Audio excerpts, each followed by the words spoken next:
In this ever-evolving world, we constantly talk about taking the in-store experience and ways that we can translate that to the online experience. But we very rarely talk about taking the online experience and bringing it back to in-store shopping.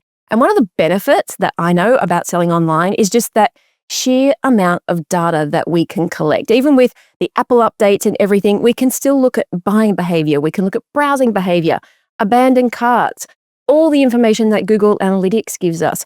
And that information is used to help us buy better products, create a better customer experience, and essentially just put more money into our pockets. And up until recently, bricks and mortar store just didn't have access to that same level of data that we get when we sell online.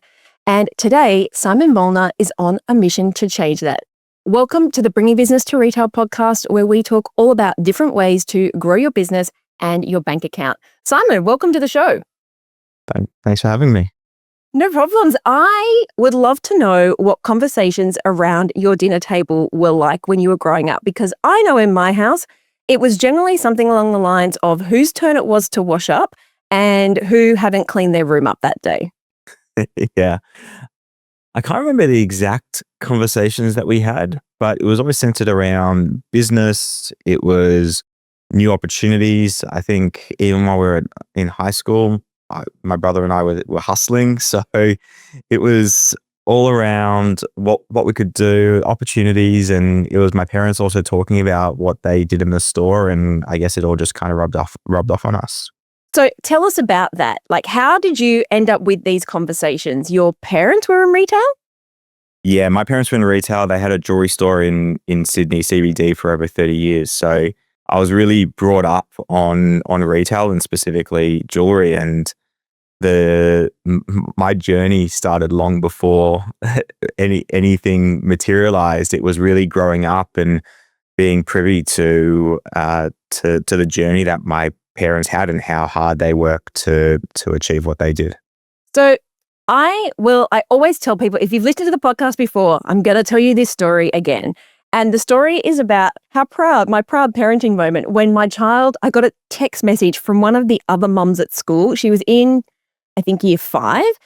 And I got a text message from one of the mums that says, "I don't believe it, but your child understands cost of goods." So they had a school fair and they had to, in groups, they had to buy a prize, and then they had to do some kind of, a fair or a raffle or a game for people to win the prize. And then they were donating that money to charity. And so she had worked out that if they spent anything more than $10 and they were charging $1, that they would only need 10 people to have a go, and then they would be able to make the most amount of money. So when they went shopping for the prize, she put a $10 limit on it. And then from there, they decided they were going to get a stuffed toy, and she wanted to find the biggest stuffed toy. So she was going for quantity over quality. And apparently she had a whole department store looking for this giant llama that was $9.95. And they could not find it. It was supposedly in stock. And I still remember getting a phone call one morning at 6 a.m. from the store manager saying, "We found the llama. Can you come in and get it for your daughter?" She was on a mission to do that. So what were the conversations that you guys had, or what were the conversations that you had even in store that brought you to which we're going to get to in a minute, to where you are and the way you think today? Yeah, I would say it all started when I was working weekends here and there in my parents' store, and I would man the Pandora box selling Pandora charms because I knew that everyone coming in would want them. It was the hot brand, and it sold itself, and I got really excited that I was selling. And I would have been 15 or 16, and it was the kind of early-ish days of eBay. And I kind of thought to myself, what if we sold these Pandora pieces on eBay and just listed them for auction and see what happened? And what we found was that they were consistently selling. And I think that for me, I can't speak too much like more broadly, but for me personally, I would say that was kind of my initial kind of foray into everything retail. It was, oh, there's this opportunity, there's this other opportunity, let's combine them and see what we can do. What year was this? I need to get my head into e-commerce, eBay. Like when are we talking? You said about 15, so you'll have to work Yeah, backwards from there. this would have been, I would say, end of 2007 into 2008. Oh, OG retail online. That's my happy place. I started my first online business in 2007. Right. And it was interesting because back then, eBay sold a lot of secondhand products. So were you selling like I'm guessing you were getting this jewelry from your parents' store. Were you buying it from them? Like, let's just give us a little bit of information about this. You weren't Yeah. stealing them, were you? So essentially what I had was I had my parents' stock on consignment. I can't remember exactly how I ran it, but I basically had like a stock report of what they had in stock, what they had available. And I think it was, again, back in 2008, no one was expecting next day delivery. So I had the luxury of being able to sell products that weren't necessarily available in stock today. And then my parents would go and order the stock after it sold and then bring it home, and we'd package it up and sell it and send it off. Nice, So because I was about to ask you, did you ever run into that age-old problem that I know I certainly had when I first started my bricks and mortar store? We ran our website on OzCommerce. That's how long ago it was. And then we didn't have a way of syncing up our point of sale at the time because this was, fledgling retail times. And so the sellout, like you would sell something online and only to discover you'd already sold it on store. But that doesn't sound like it was happening to you because you had this luxury of being able to order it after you sold it. yeah, I think that was definitely a part of it. And it's funny, even kind of thinking through that. That was the model we ran at ICE for years. But I also think I was probably a little bit more controlled. I guess I wasn't looking at building this as necessarily a scalable business. It was more a little hobby for some pocket change. And so I'd probably list like 20 to 30 pieces at a time and have those pieces all aside, just listing one of each. And then once it's sold out, then I would go get another one and then relist it. And so it was really about, maybe it tapped into scarcity and consumer psychology. I wouldn't say I was smart enough back then to think about it, but about that there's only one available, and once it's gone, it's gone. But the great thing about eBay, and I haven't sold on eBay for a very long time, I'm assuming it's still the case, is you could tap into like second chance offers. Oh, And yes. so I remember that.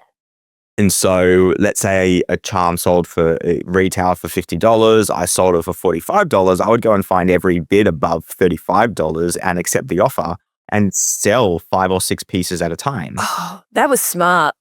Yeah. You were And so hustling. everything's about the hustle. I remember selling on eBay back when I first started my first shop. And the only reason I did it was because back then, I feel like it was the only way to shop online that people actually trusted. So we had an online store, but there was that whole level of, how do I put my credit card online? And this sounds so like, guys, remember in 2008, we didn't have data on our phones. Okay. We were like pressing the number 2 button to get C. That's how far away it was in 2008. And so for me, it was just natural selling on eBay because that was where the people shopped when they shopped online. So you clearly tapped into that, which means you're also much younger than me because I was selling a little bit older than that when I was selling my stuff on eBay. I would say that trust that trust in ecom really spanned into our early days at ICE, because I remember when we told people that we were selling jewelry online, everyone's response was, how are you going to get someone to put their card into a website to buy $1,000 engagement ring? Oh, see, I was thinking how, like I literally mouthed the word how, but mine would have been like, how do people know that it's going to look good? Or, there's no AR, put it on my hand, and back in the day.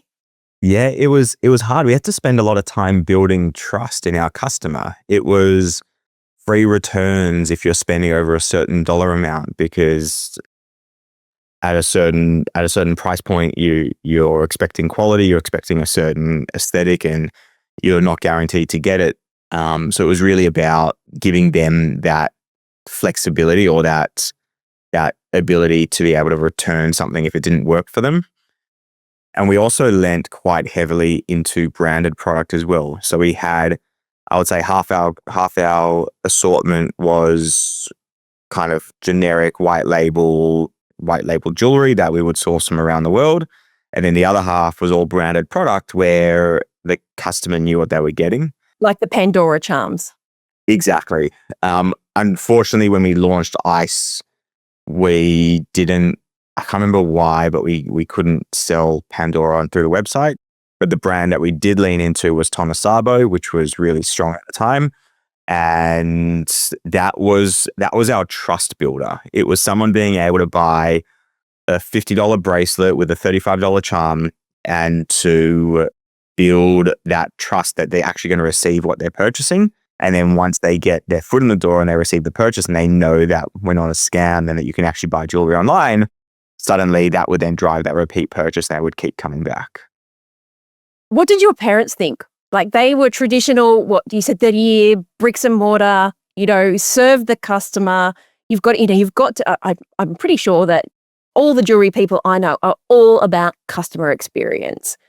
And back then, we didn't have the same levels of customer experience. So how, I guess, first thing I would like to know is what your parents thought. They were probably just shaking their head in the background going, this is not going to work. But then also I would love to know how, like, the customer experience, what did you do apart from the free returns? What did you do to make people realize that when they bought something, there was a good chance that they were going to get what they ordered? Yeah, it's a really good question. I'm actually going to start with the customer service piece because it's a really important one. And I think it's missed a lot today. We made it really easy and clear to the customer that they could call us. We had a big phone number plus on the website. We had chatbots. We had email addresses anywhere where they needed to. You didn't have chatbots. You had live chat widgets, because chatbots didn't exist back then. You're right. Sorry.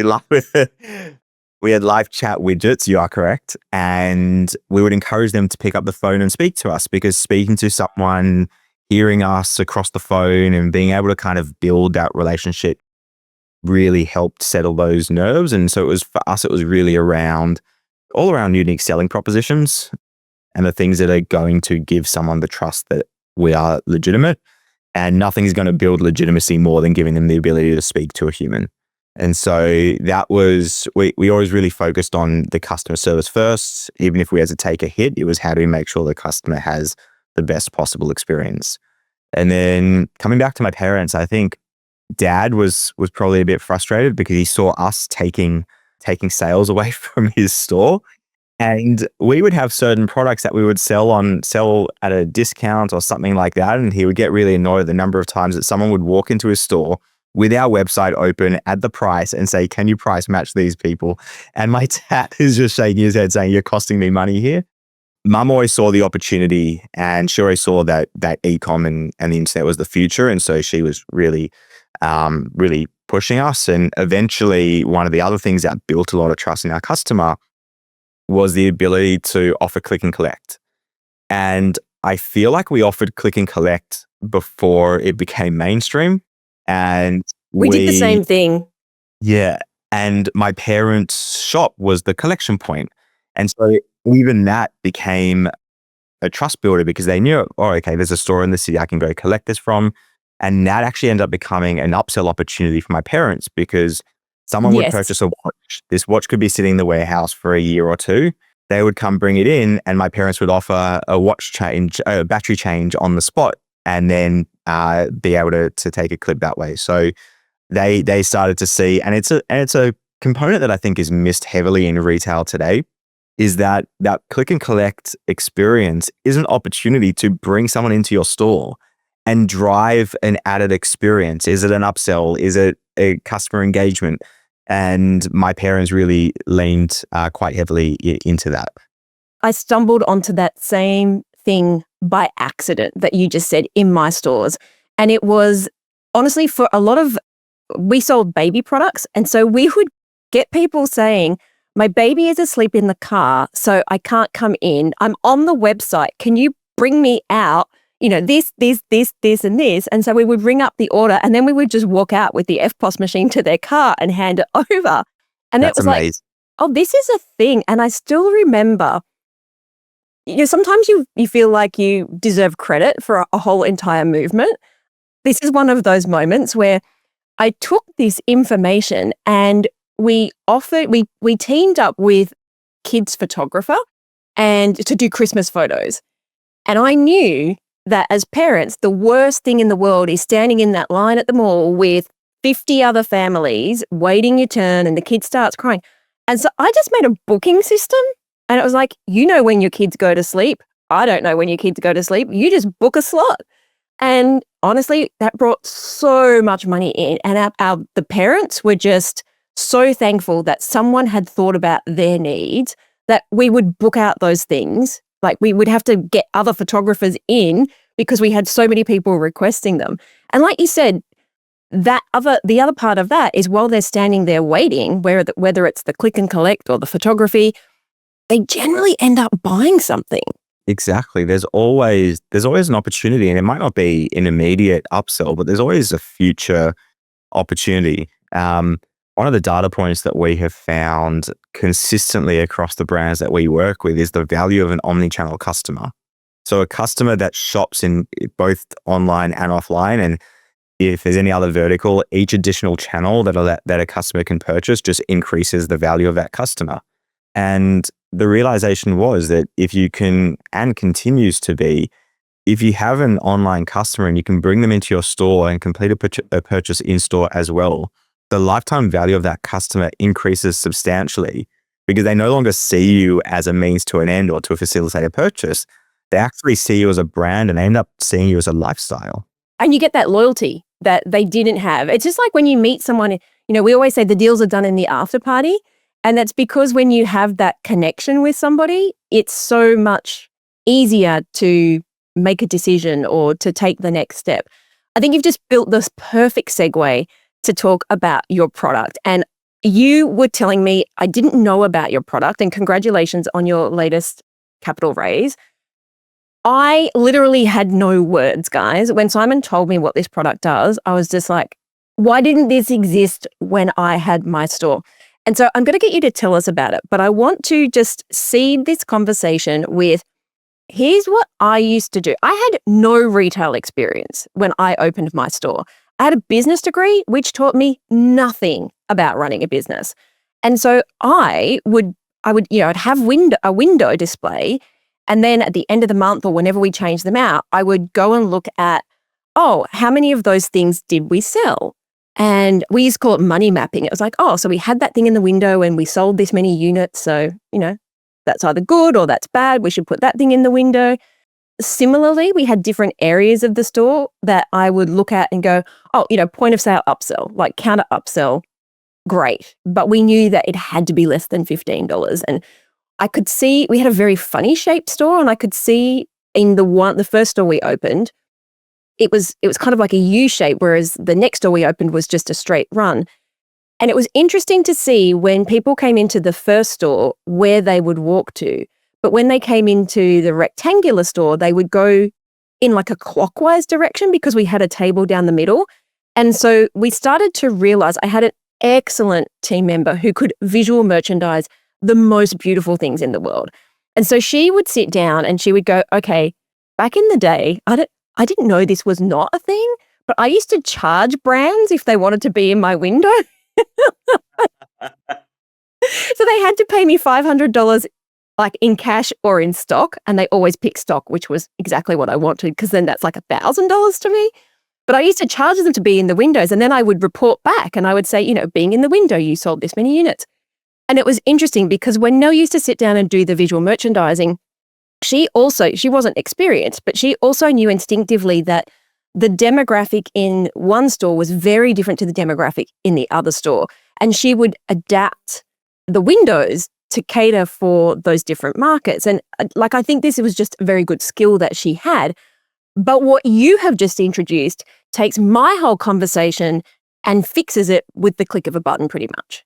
Absolutely. It's funny. Everything that you've said, I've spoken to retailers all around the world over the last couple of years. And the thing that constantly comes up is that the best retailers in the world are money mapping. But the irony is that the vast majority of retailers are money mapping with pen and paper or just going back to an Excel document. Yeah. And what we're looking to do, to your point, is be able to do that at a click of a button. And when you were looking at your window and taking that back and working out the performance, you were looking at potentially a week, and then you couldn't go and look at a single day, or you couldn't go and take that over 2 weeks, or you couldn't, it's not really easy or possible to slice and dice that data or pick a different date range or look at that just for a specific product that's in the window. And it's being able to take that, the way that a lot of people just look at e-com naturally and apply that to a physical space. Yeah. Well, on a website, we can put heat mapping software on, so we can see where people are looking and clicking and browsing, but it's very difficult to do that in a store, especially if you have a higher traffic store or a larger store. And I think it's very, there's bias based on the person who is taking that data, because some people might think, oh, that's a lot. And some people might not think that's a lot, because we have our individual, ways of interpreting data. So explain exactly what it is your software does. And I am probably going to sit here with my jaw dropped again, because what I will say before Simon tells you is I love I think the initiative that you said is you want to be the Canva, the thing for the people, the Canva of the visual merchandising world. And this is not just about visual merchandising, guys. But I love that, because being able to give even the more independent or the smaller retailers the ability to have access to that same kind of technology, it makes my heart sing, and I love you for all the world for it. So tell us about what your software does, and I will just sit here and smile. I really appreciate all the kind words. Just to kind of give a bit of background. So through speaking to retailers over the last little while, the realization is that the way that most retailers are doing this visual merchandising, so what you've kind of said around deciding where to place products and what should go on the window and the counter, the vast majority of retailers are doing that with a PDF document. And so what we have realized is that process is the process that, if done differently, can tell us where products are placed in a store. And if we know where products are placed in a store, a whole new world of opportunity and possibilities opens up. And so what we do is every store gets loaded in, every store's floor plan gets loaded in, and their floor plan is overlaid with their store's fixture set. So instead of it being this one generic guide that's being sent out to all stores, every store actually receives their own individual tailored directive. And then what we have the ability to do is bring in a product feed, and merchandising a fixture or a table or a wall or a window becomes as simple as dragging and dropping products onto that fixture. And then with a few clicks of a button, you can then sync that out to all the stores. So we know that the layout of all stores are different. But we also know that a lot of stores will have a front table. And so you can merchandise that front table and sync that out to all stores that share the same front table. And you can sync it out to all grade A stores or all grade B stores or your hot doors or your cold doors. And so what you're able to do in a really seamless and scalable way, you can start to build a tailored directive to each store based on its floor plan and its fixture set and its assortment, which is really great. That's really exciting. And I love doing that. But what is really exciting for me on the back of that is that we now know across the entire store network where every single product is placed. And we can then feed in sales data to then say how much revenue is coming through each part of the store. We can tell retailers in the click of a button how much revenue is coming through not only one store's front window, but every store's front window. How much revenue is coming through every store's mannequin, every table, every shelf, with the ability to compare the performance across stores. So being able to see which stores we get in the most dollars through our windows, which stores we get in the least dollars through our windows, which store windows are improving or declining, to know that we need to make improvements or changes to those parts of the stores. And so it's really looking at brick and mortar through an e-com lens. And to your point, we've got the heat map and we've got the tools, we've got all these data points at our fingertips, and giving retailers the ability to do that exact same thing from a brick and mortar perspective, so that you're not relying on someone in store shouting really loud about something that they heard from the one customer who was really challenging. They're actually using it they're actually making decisions based on data, to the point where we now hear stories about store managers that are jumping into their money map every single day, looking at what worked yesterday and didn't work, and making improvements based on the insights that they're finding and basing on the stock that they have available, and triggering conversations to speak to their regional manager to say, hey, this pair of leggings is performing really well on my front table and I don't want to pull it off, but I'm about to break my size curve. Can we get more stock? And so it's starting to turn store managers into little business owners that know how their store's performing, know what's working, know what's not working, to create and trigger those conversations to drive improvement. I have so many questions. My first question is, not everybody out here who's listening is going to be having a chain of stores. There will be people who do, but I want to bring this down to something that is pretty universal. How am I getting my floor plan into the software? Yeah, so the fortunate thing for us is just about every retailer, large or small, will have a floor plan of the store. We even just took out a new office space and we could get a floor plan of the office space. So the floor plan exists.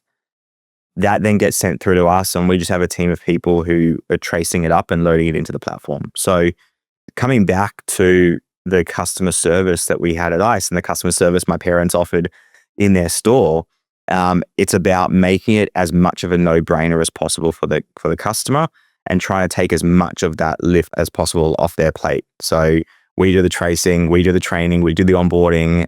It's about making it as seamless as possible for them to get uploaded. Okay, so then I connect my product catalog. Is that how it goes? And then I literally just start dragging and dropping stuff. That is literally as simple as that. Okay, I love that. Okay, and now once we start selling, it's going to know what we sold based on where we dropped it in the picture? Exactly. Within the platform, there is also compliance and communication. So the stores can attach photos back to the platform. So if you do have a widespread network of stores that are scattered across the country or the world, you can see how every store looks. And the really great thing and exciting thing is that if every single one of these directives is live, it's not a fixed moment in time with a PDF document. Like an e-com site, where you can go and make a change whenever you want. You can go into a store and make a change whenever you want. The only difference is that you need a person physically to go and action that change. But from the perspective of head office, you're treating your store in the exact same way that you were treating an e-com site, where you jump into a part of a store, you make a change, and then through our compliance, you'll then validate that change was made. And then once the change is made, we can then track the change in performance or the absolute performance on the back of that. Okay, so I just want to make sure I've got this correct, because you can tell, I love this in so many ways. I love this that you are enabling store managers to, like you said, take ownership, take responsibility. Those KPIs that you set for them, they now have the ability to be able to help themselves achieve those KPIs, because they have the data that they can use to say, well, we changed the store around, but actually the product that we stuck on what we thought was a really hot shelf is not moving at a level. Is that something you can set inside of the software, like a KPI of what that shelf or that positioning should be doing? Absolutely. We've got retailers that will set a target for a certain fixture. It could be a dollar amount, but it could also be a percentage of store revenue. So we'll have retailers that know that a specific fixture should be driving X% of revenue. And the store managers know to keep jumping in to see how that fixture is performing, because they know that is the focal point of their store. I love that. So we teach everybody that whether it is a warehouse or it is a stockroom or it's a bricks and mortar store, every square foot is real estate and it has to pay you back. And so what I love is all of this stuff I've been saying for so long is now people are able to get their hands on something that will help them translate that data in real time at a cost of what is probably a couple of sales a month to be able to afford this. And then they have this ability to go, but that's not moving. That's not moving. Oh, but when we had that type of product over there, it sold so much better. And just bringing it back to what I said before, I found that in different stores, there were different hotspots. And so having that concept of, oh, we're going to stick this product on the first rack on the right when it comes in because we want to sell more of it, doesn't translate necessarily to another shop with a different footprint. And so being able to go, well, what we want is, can you grade each area? Like, Absolutely. oh, look, see, I don't even know. And he's already built the things I want it to be able to do. The really cool thing is being able to understand at an individual store level where are the hotspots. Because to your point, the front rack on the right might not be the hotspot across every store. We'll have stores in some of our customers where the top fixture is the one deepest in the store. And the realization in this process, and you kind of touched on it before, that every part of the store is real estate. And the realization is that not all real estate shares the same value. Some parts of the store are more valuable, some parts of the store are less valuable. And you want to make sure that every part of your store is performing relative to the value that it should be driving. A window is more valuable than a low performing rack. A mannequin is more valuable than a signed hung t-shirt, and being able to understand where the value is coming from to make sure we're maximizing the performance of the high value areas. So does your software, I don't know the answer to this, but it's a question I would ask, so I'm asking it. So does your software have the ability to look at profit margin of the product and say, this is a high volume, high margin product, and can it suggest where it might think that it should go? It's a really great question and something that we are working towards. The realization for us has been that no retailer anywhere in the world has ever used software like this before. Well, because it didn't exist. And so we've had to walk before we run. The long-term view for me, so I come from a pretty heavy digital marketing background. And when you're building a digital campaign, you're setting the goal that you're trying to achieve for that campaign. You say, I want to optimize for ROAS or reach or cost per click. And you're setting that goal, and that ad is constantly being improved and optimized for what you're targeting. And my long-term goal is to be able to set a goal for a store. If we're going into peak trade, we can optimize for margin. We're going to sale, we're optimizing for stock depth. We're going into new collection, we're trying to clear the most recent collection. And so whatever the objective is that the store is trying to achieve, being able to provide the recommendations and almost auto make suggestions and improvements to the store based on what we're trying to achieve. Because if we're going into peak trade and people are going to be shopping anyway, we don't want to be necessarily moving our low margin product because we're just taking a hit on profit. Do you know what you will finally be able to do? Oh, you probably can do it now, is you will be able to answer the age-old question of where should we put the sale rack? Absolutely. Should it go out the front or should we stick it down the back? The exciting thing is that we'll have the ability to run A/B tests or control tests.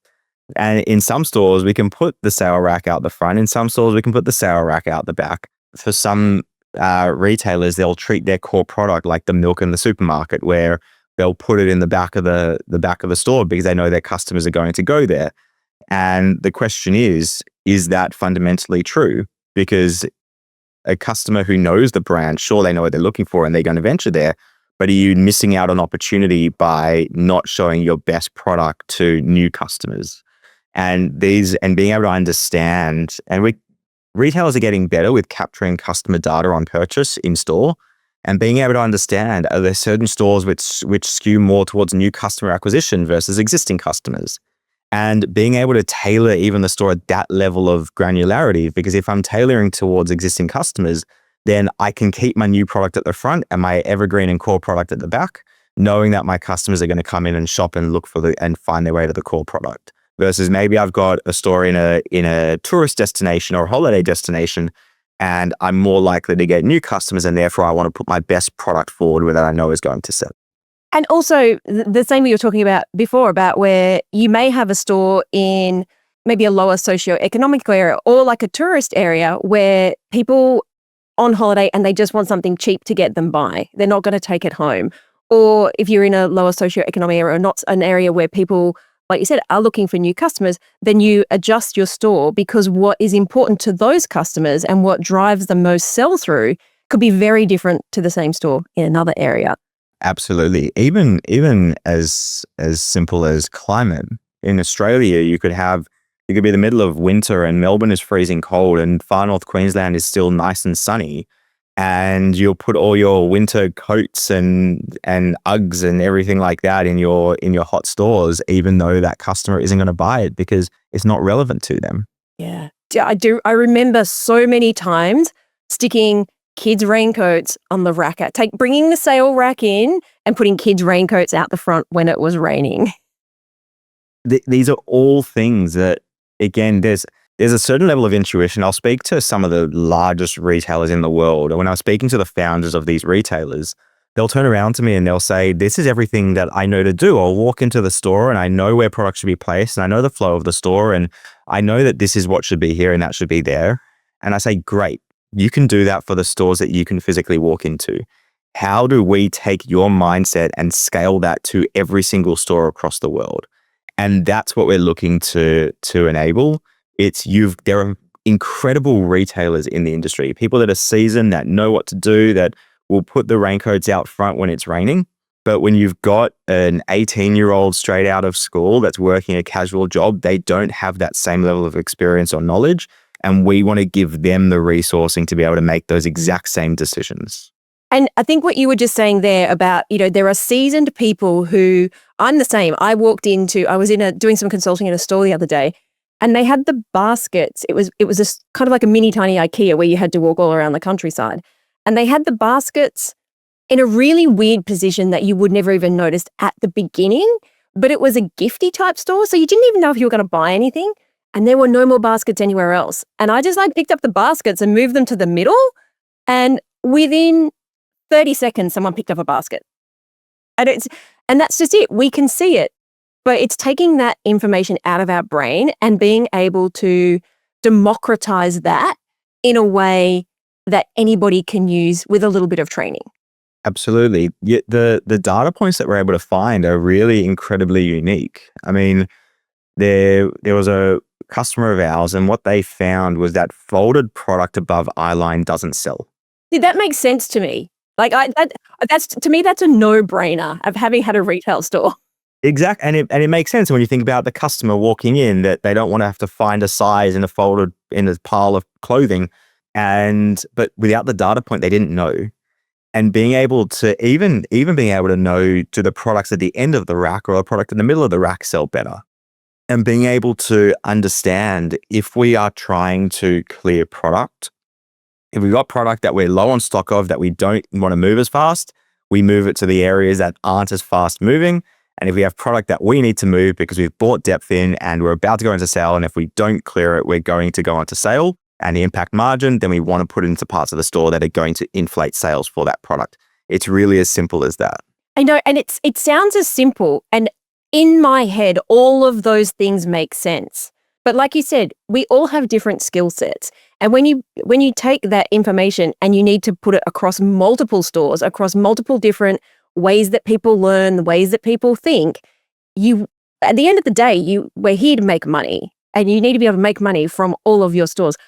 Can you tell me, I don't know if you can tell me, what kind of uplift do stores see when they implement your software? Yeah, we've seen a lot of really interesting use cases. So we had one retailer that sent a flip to a store, new collection, and within a couple of days, they realized that their windows were underperforming. And they went and made wholesale changes, not to every store, because some stores were performing well, but to the stores where the windows weren't performing, and they made changes. And on average across those stores, they saw 170% uplift across their windows. Yeah, we've seen significant examples where a retailer had a mannequin and week on week, that mannequin had dropped by 85% week on week in revenue. And when we looked at the mannequin, we saw that what was on the mannequin was the last of each style on the mannequin. And think about how often that happens when you walk into a store, you see a jumper on a mannequin, you like it, you ask them where it is, and they say that that is the last one in the store. Where a mannequin is your avenue to drive additional sales and you're not giving them that mechanism. And so this retailer was like, okay, we've dropped 85%. We don't have the stock. Let's change it out to clear more stock. And here's the thing, right? I can understand, as you were saying that, you actually went on a different tangent to what I was thinking. I was thinking the person in the store is thinking, I don't want to get something grubby or use some of our good stuff on the window, so on the mannequin. So I'm just going to take the thing that no one was really going to buy anyway, because they're not thinking about it as this is a display point. This is an ad. This is a marketing point. They're just thinking, well, I'm trying to do the right thing by sticking something that if it got damaged or whatever, nobody's going to care. And so, yeah, you took a completely different tangent, but they're both right. And that is the benefit of what it is. I'm just clearly very excited about your software. I am not an investor. I wish I was, but I'm clearly very excited about this for the industry and for bricks and mortar retailers. Yeah, there was something that you just touched on there around that mannequin being ad space. And the realization has been, I'm living in Los Angeles now, and at Westfield Century City, there is this massive billboard in the lead up to it. And like, a brand has probably spent $15,000 US on that billboard, and there is zero attribution to that billboard. There's probably very little tracking. They just think it looks nice, it's in a good spot, we're going to do it. And we have some marketing budget, and Westfield were really nice to us, so we said we'd spend some money. And what they don't realize is that every part of their physical store is also an ad unit. Their window is an ad unit. Their mannequin is an ad unit. The fitting room mirror is an ad unit. The point of sale is an ad unit. And what these retailers are missing, coming from this like kind of marketing background, is they're missing this opportunity to look at a store as if their parts of the store are revenue drivers, because that is fundamentally what they are.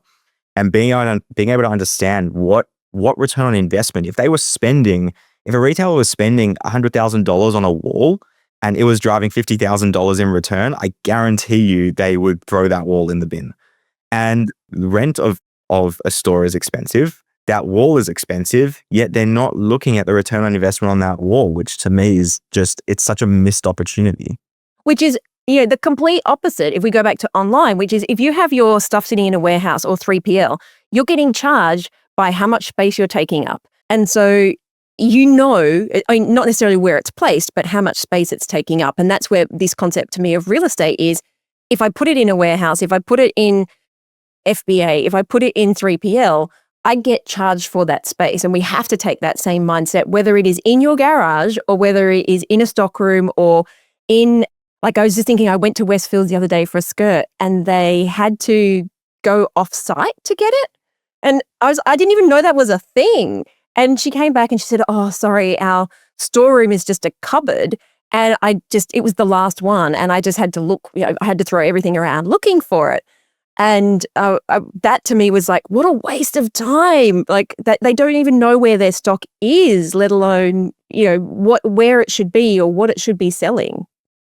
Absolutely. And being able to know what is the likelihood that someone's going to come in looking for this product, and do we actually have it available? And should this be out on display or should it not be out on display? There's so many different kind of opportunities that are just completely being missed at the moment.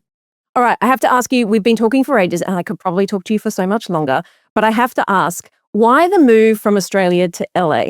So around 12 months ago today, we got an indication that we were about to sign America's fastest growing athleisure wear brand in a company called Vuori. They had just raised $815 million led by SoftBank, and they were going to be our launch partner into the US. And so I realized that the problem that we were solving for in Australia didn't discriminate geographies, and it was also present in the US. And so I decided to pick up my young family, move us halfway across the world to try and take on the biggest market in the world. And it's clearly working. Yeah, since then, we've signed some really amazing brands. We've And the really exciting thing for me is we've got some retailers with hundreds of stores. We've got a retailer with 2 stores. We've got a retailer selling jewelry. We've got a retailer selling footwear, apparel. And we're finding that this problem doesn't discriminate. It's every single retailer has a need for this. I'm literally going to be your biggest advocate from now on. Like, honestly, there are a few things in this world I get super, super excited about, and this is one of them. The funny thing is even on this conversation, it's when I start to speak to people about what we're doing, everyone's eyes light up and they'll say, oh, you can now do this and you can now do that. And we've got some retailers that now want to use our platform to understand their capacity and tailor their buy to floor space availability. We've got retailers that want visual merchandising and planning teams to collaborate in our platform to make decisions, and buying teams to use the data to influence the next collection. And there's so many different opportunities that have been created out of this. And what's really exciting for me is that there is so much that we can do. We've got some retailers now that we're speaking to that want to integrate RFID to be able to know this is what's meant to be on display. Is it on display? We've got retailers that want to integrate foot traffic counters to know this is what was in our window. Did it pull someone into the store? Because if you think of a window, it's an ad unit, and someone walking into your store is your click-through rate. And so there's all of these different opportunities. It's kind of like the moment we digitized a store, the world became our oyster. And what's really exciting for me is just working with great retailers, working with great tech providers as well, because there are really good tech providers out there that are looking to solve also for retail. And we're starting to find that there's so many great people and brands that we're able to work with. I think that's the perfect place to finish up. You and I will definitely be chatting some more. Simon, thank you so much. For people who are listening and they want to look at this software, honestly, guys, they have done such a good job of even picturizing. What's the word I'm looking for? Visualizing. Thank you. Visualizing exactly what the software does on the homepage of their website. Like, you don't even have to know before you go, I think I might need that. So where can they find it? Website's flagship.ai. Really simple. Awesome. Simon, thank you so much. Thanks, Salena. Great to chat. So that's a wrap. I'd love to hear what insight you've gotten from this episode and how you're going to put it into action. If you're a social kind of person, follow me at the Salena Knight and make sure to leave a comment and let me know. And if this episode made you think a little bit differently, or gave you some inspiration, or perhaps gave you the kick that you needed to take action, then please take a couple of minutes to leave me a review on your platform of choice. Because the more reviews the show gets, the more independent retail and e-commerce stores just like yours that we can help to scale. And when that happens, it's a win for you, a win for your community, and a win for your customers. I'll see you on the next episode.